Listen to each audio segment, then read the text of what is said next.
만약에 여러분의 성격이 이미 정해진 운명이 아니라 내가 마음만 먹으면 적극적으로 다시 만들어낼 수 있는 거라면 어떨까요? 대부분은 내 성격이 원래 이런데 뭐 하면서 그냥 받아들이잖아요.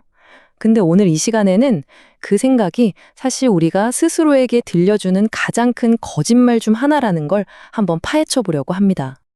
파울로 코일료는 소설 연금술사에서 바로 이 거짓말의 정체를 딱 짚어냅니다. 어느 순간부터 우리는 우리 삶을 통제할 수 없고 그냥 운명에 모든 걸 맡기게 된다. 바로 이 생각이 그가 말하는 세상에서 가장 큰 거짓말이라는 거죠. 이 문장, 오늘 우리가 함께 깨부숴야 할 핵심 신화라고 할 수 있겠습니다. 네, 그래서 이런 내용은 여러분이 바로 그 거짓말에 맞서 싸우고 나아가서 내 인생의 이야기를 스스로 다시 쓰는 그런 주인공이 되는 여정을 시작할 수 있도록 도와드리기 위해 준비했습니다. 자, 첫 번째 여정을 떠나볼까요?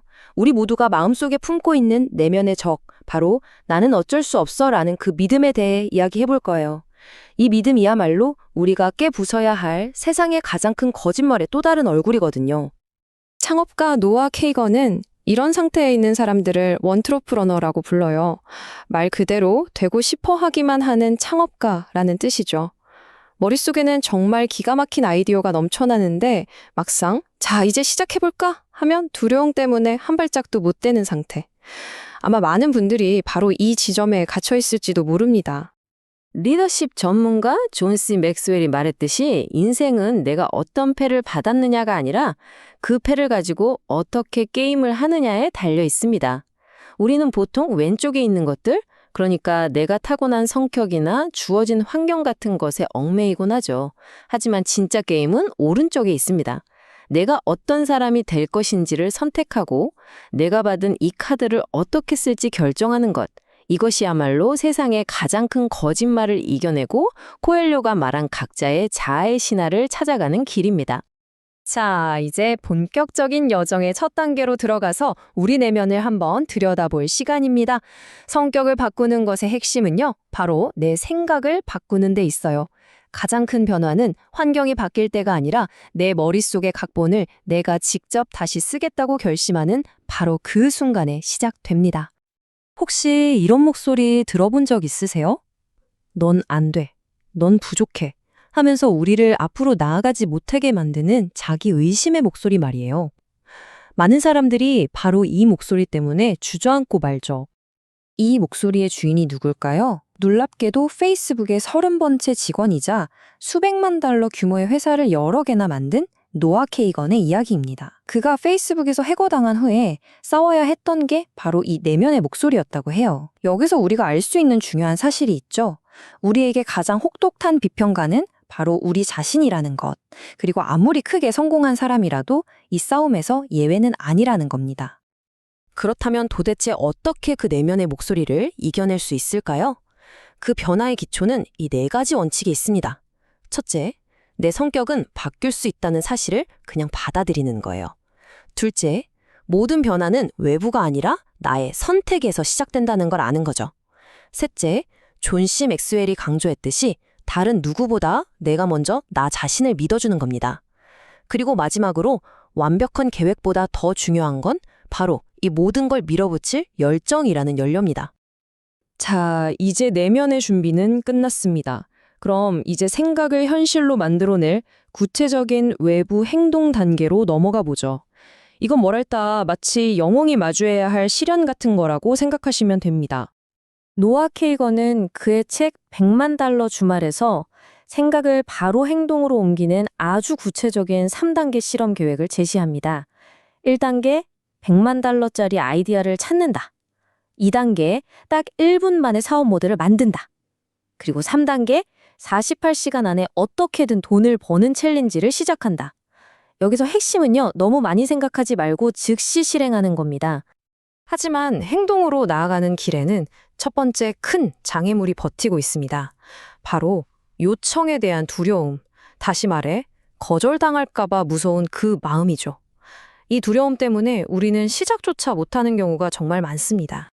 이 두려움을 깨기 위해서 케이건은 아주 간단하면서도 재미있는 훈련을 제안합니다. 이름하여 커피 챌린지. 다음에 커피 사러 가서 그냥 무턱대고 10% 할인을 요청해 보는 거예요. 여기서 재미있는 점은 이 도전의 목표가 할인을 받는 게 아니라는 겁니다. 오히려 거절당하는 것이 목표죠. 아, 거절당해도 별일 아니구나. 이걸 몸으로 직접 깨닫고 요청하는 근육을 키우는 훈련인 셈입니다. 그리고 이 험난한 여정을 혼자 갈 필요는 없습니다. 여러분을 도와줄 동맥, 즉 든든한 네트워크를 구축하는 게 정말 중요해요. 하지만 그들이 먼저 다가와 주길 기다려서는 안 됩니다. 내가 먼저 손을 내밀어야 하죠. 노아 케이건은 어떤 기대를 하지 않고 그냥 연결되세요 라고 조언합니다. 그 자신도 지금도 계속해서 흥미로운 사람들에게 먼저 연락을 한다고 하죠.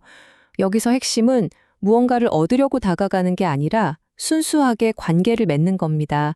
인맥은 거래가 아니라 꾸준히 물 주고 가꾸는 정원과 같으니까요. 이 모든 여정의 진정한 보상은 단순히 돈을 많이 버는 게 아닙니다. 진짜 보상은 바로 내 방식대로 삶을 정의하고 살아갈 수 있는 자유를 얻는 것입니다. MJ 드마코의 책 부의 출혈차선을 보면 우리 앞에 놓인 두 가지 길이 명확하게 보입니다. 왼쪽의 서행 차선은 내 시간을 돈과 맞바꾸는 대부분의 사람들이 가는 길이죠. 65세 은퇴를 꿈꾸면서 천천히 나아갑니다. 하지만 오른쪽의 추월 차선은 완전히 다릅니다.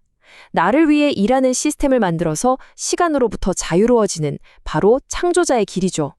보시다시피 목표 자체가 달라요. 서행 차선이 부를 좇는다면 추월 차선은 자유를 줬습니다. 이것이야말로 기업가 정신의 핵심입니다. 직장에서는 이미 짜여진 시스템 안에서 일해야 하지만 기업가는 나만의 시스템, 즉 나만의 삶의 방식을 설계할 수 있는 사람이죠. 그러니까 기업가 정신은 단순히 돈 버는 기술이 아니라 내 삶을 내 뜻대로 디자인하는 궁극적인 도구인 셈입니다. 그렇다면 여러분에게 성공이란 대체 어떤 모습인가요? 이 막연한 질문을 좀 더 구체적으로 만들기 위해 케이건은 꿈의 1년을 직접 디자인해보라고 제안합니다. 1. 건강, 개인적인 성장, 그리고 여행. 이 네 가지 영역에서 내가 정말로 원하는 1년의 모습을 한번 그려보는 거죠. 이것이 바로 여러분만의 추월차선을 설계하는 첫걸음이 될 겁니다. 이제 이야기의 마지막 부분에 다다랐습니다. 여기서 꼭 기억해야 할 점은 변화는 어떤 최종 목적지가 아니라 끊임없이 계속되는 하나의 과정이라는 겁니다. 코치 토미 뉴베리는 성공을 목적지가 아닌 과정, 그 자체로 다시 정의합니다. 의도적으로 목표를 세우고 그걸 향해 나아가는 삶의 태도 자체가 바로 성공이라는 거죠. 이 정의에 따르면 여러분은 이 분석을 끝까지 보신 것만으로도 혹은 나도 작은 첫걸음을 떼봐야겠다 하고 결심한 그 순간부터 이미 성공의 길에 들어선 셈입니다. 그리고 그 성공을 계속 이어나가게 만드는 마지막 열쇠가 있습니다. 존 C. 맥스웰의 이 말에 모든 것이 담겨 있죠.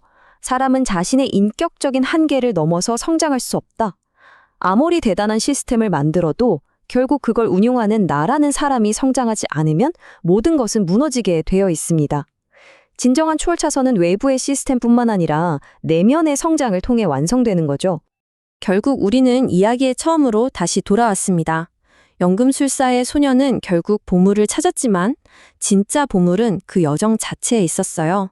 자신의 자아의 신화를 실현해 나가는 그 과정 속에서 그는 알아야 할 모든 것을 배우고 꿈꾸던 모든 것을 경험했습니다. 이것이야말로 이 여정의 진정한 보상입니다. 이제 여러분의 자아의 신화가 여러분을 기다리고 있습니다. 운명에 내 삶을 맡기는 세상의 가장 큰 거짓말을 이겨내고 이제 여러분만의 이야기를 써내려갈 시간입니다. 여러분의 첫걸음은 무엇이 될까요?